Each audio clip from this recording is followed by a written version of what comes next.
Hi all, this is video number 5. Previous we see about squad selection we are going to Prism. Prism is done on Freeze in 2005. Prism is a change of control gain ratio based on hand speed. As hand moves slower, the scale down object motion, and as hands move faster, we have a 1:1 motion mapping. Twice the performance of object tracking will be there. That's goal of manipulation. The goal of manipulation is nothing but you have object placement. Object placement can design layout or grouping of statement. We have a tool usage, and we have a travel. First, you have a classification manipulation technique. First, you have VE manipulation technique, that is virtual environment manipulation technique. We have exocentric metaphors and egocentric metaphors. Exocentric metaphors is a world in miniature on automatic scaling. Egocentric metaphors are the virtual hand metaphors and virtual point metaphors. Virtual hand metaphors consist of classical virtual hand, go and indirect go. Whereas virtual pointer metaphors consist of ray casting, aperture, flashlight and image planing.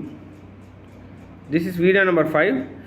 Common manipulation technique consists of simple virtual and Homer, scaled world grab, world in miniature. The common technique is consists of simple virtual and Homer, scaled world grab and world in miniature. This is simple virtual hand. This is basing on it shows a simple virtual hand based on the movement of the hand it's been working in it. Next we are going to Homer technique. Homer technique is nothing but hand derivative, object manipulation, extended and ray casting. And centered object manipulation, extending and ray casting. Selection based upon ray casting, manipulation by directly with virtual hand. Next we will be including linear mapping to allow wider range of placement in depth. Next we have a example based upon Homer casting will be done.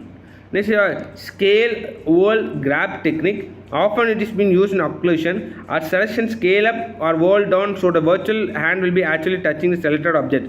Next, user don't notice change in images until he moves. The scaled world grab technique often used for occlusion. At selection, scalar user up or scroll so that the virtual hand is been actually touching the selected object. Next, user does not have a notice in change of image until he moves. This image shows first is going to select the object. We are going to select a cone. That is there's numerous there's an object in a cone. So that is globe and cube or circle or ball.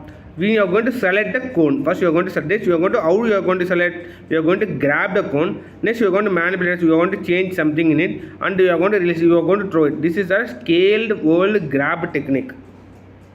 Next, world in miniature technique. That is shown as a dollhouse world held in a user's hand. Miniature object can be used and manipulated. That is, small object will be there. Based on a small object, you are going to use of it. That is moving a miniature object from full scale object. It can also used for navigation. That is world in miniature technique as a Vim technique. This Vim technique is a dollhouse world held in a user hands. Miniature object can be manipulated directly. Moving a miniature object affects full scale objects and can also be used for navigation. Hence this is a sample images. Next we have Voodoo doll interaction. This Voodoo doll interaction is manipulation miniature object and two handheld devices. Techniques. Manipulation miniature object consists of act on a copy of objects. Actions duplicate on actual objects. Support action at distances. The manipulation miniature object consists of act on a copy of objects. Actions duplicate on actual objects. Support action at a distance. Two-handed techniques consists of one hand set for stationary reference frame, a second hand set for manipulation object. The manipulated miniature object consists of act on copy of objects, action duplicate on an actual object, support action on distance.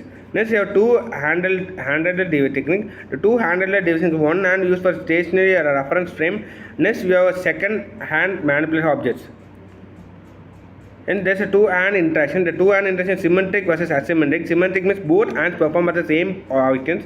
Asymmetric means both hands perform at different actions. Dominant and non-dominant. As we said earlier, that is the linear should be less than D and dominant should be greater than for non-linear. And that is Guardian's principle will be used. Non-dominant hand provides frame of reference. Non-dominant hand used for core task and dominant hand used for fine-grained task. And manipulation of intact and non-dominance hand, that is guidance principle. Based on guidance principle, if non-dominance and proper frame of references, non-dominant hand for coarse task and dominant hand for fine grained task. Manipulation is independent non-dominant hand. Thank you for watching this video.